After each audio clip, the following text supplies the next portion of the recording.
morning, folks, or afternoon or evening, depending on when you see this. I'm Don. This is Rockin' the Country. I react or review non-pop country music.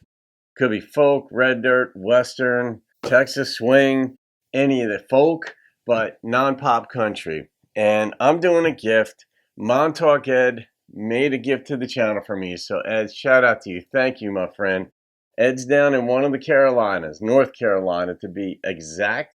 And today is also Carolina's Beauty's birthday, and she made a gift earlier for James Taylor's song, Carolina in My Mind, and so we got two Carolinians right now, although Montauk Ed just moved to Carolina a couple years ago. He was up here in Montauk, which is on the eastern end, the eastern tip of Long Island. So there's a little history lesson. Tenille towns, the most beautiful things. I have a feeling this is going to be stunning and beautiful. I've done one or two of Tenille's songs. So let's see what she's got for us. The most beautiful things.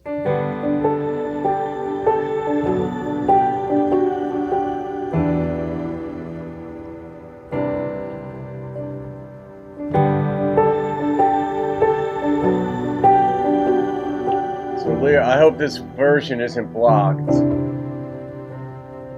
I've seen the sun crash into the ocean and paint the sky purple and pink. Ed was a commercial fisherman pretty much of his life, and so this is true about you, Ed. I've seen a star shoot out of the night and burn up before I could blink. Yeah. Snowflakes and diamonds, daisies and lightning, we'll never take it all in. So why do we close our eyes when we pray, cry, kiss, dream? Maybe the most beautiful things in this life are felt and never see. Oh, God. I could stop the song now. My God. I never even came close to thinking about that. Oh my God, that's going to give me the rest of my life to think about. That is incredible. Who thinks of this stuff? That is perfect.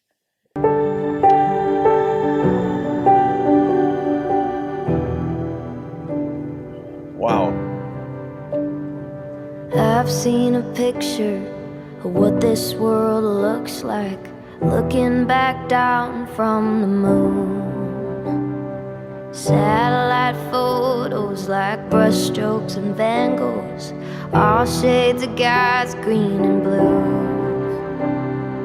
Melting and swirling, peaceful and twirling, heaven's already around us. So why do we close our eyes when we pray, cry, kiss, dream? Maybe the most beautiful things in this life are felt and never seen. Never seen.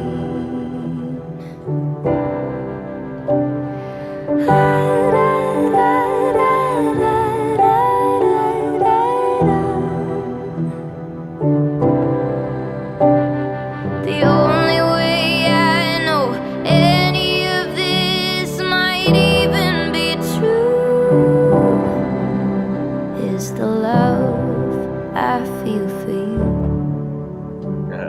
The love I feel for you.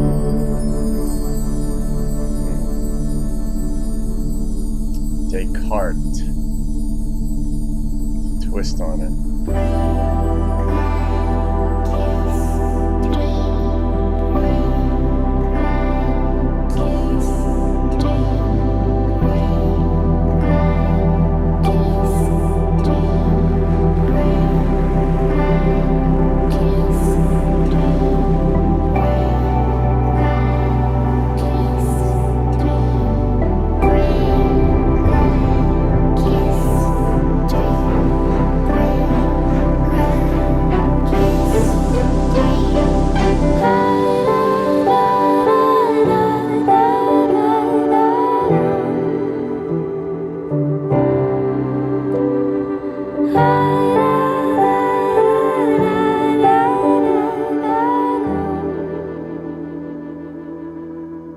that was artwork. That wasn't a song. That was a whole different, that's artistry. That's a type of song where a brilliant creative mind that started at a young age and if it was Tenille who wrote this, you could there are some people who, I was a jock when I was younger, and so I didn't hang out with the artists. I didn't hang out with those who were in like the acting club and stuff like that, or who were in band and whatnot. But as I got older, you'd start to go to high school reunions, and then, into your 30s, and then you run into classmates or think about where they are in life and stuff. And it realized like so many of them had their act together, but the creative mind at that age, that someone like this knew she was an artist at a young age. She knew she's been tormented by it. I guarantee it. There are thoughts that you have about the world. You're in contemplation mode. It's really much a philosopher's paradise. And at times a philosopher's hell because you're trying to connect the dots.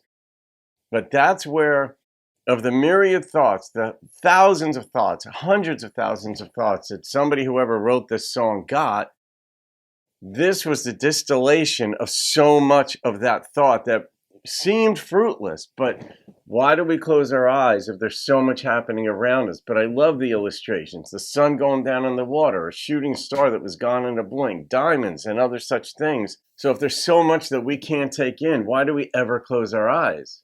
But then the examples: kiss, pray, cry, dream. Not in that order. It was kiss, cry, pray, dream?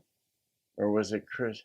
Well, in any case, those four were there. That is such a good question. This was a portrait, this song. It was a portrait. And the way she sang it, even the la-da-da-da-da-da-da, that was just sweet.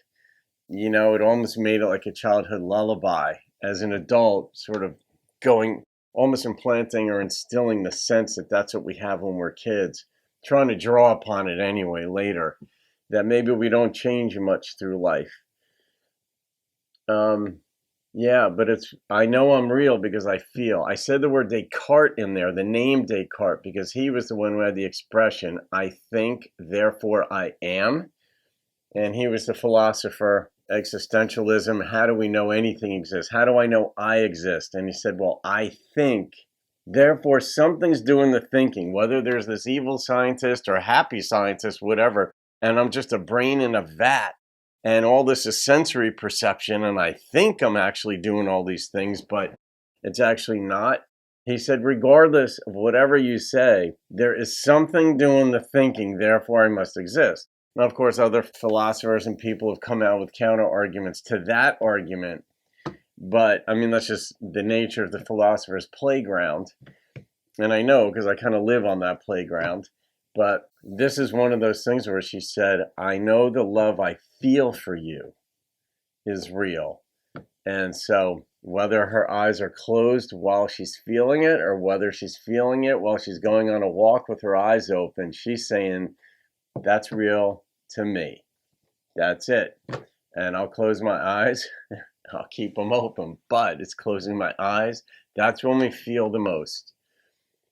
And I can say when I pray, with my eyes open sometimes, like when I'm doing my yoga practice by the pond, there are times where, I have my own form of prayer, and it's just straight talk. That's all it is, really. And it's nothing lengthy. It's not pedantic. I used to be decades ago, like trying to show God all I knew and stuff. And dude, knock it off. My self-talk, but this was beautiful. Oh, look at me, Ed. Look at I forget. How do I ever forget that it's you? All right, I'm going to rate it. I loved her presentation. I loved the softness and sweetness in her voice. It was basically just piano with some strings. Man, but that one line. All right, I got to go with the number that popped into my head, and it was a 9.5. Why it wasn't a 10, I don't know, because I'm so blown away by this thing. I may have to revisit this one down the line. I may have to. Why a 9.5 popped into my head, I cannot say. Kind of disappointed in myself. Jeff Cather. I know you'll have something to say on that. Yeah, all right, guys. Well, you could thank Montauk Ed for that, and Tenille Towns. I don't know. This bothers me that I said 9.5 because I'm absolutely blown away. I'm going to leave it, though. I got to stay true to what I've got. Otherwise, Steve Swags might shoot me or have his dog bite me. All right, guys. There you go. Have a great day. I'll see you on another video and keep rocking the country.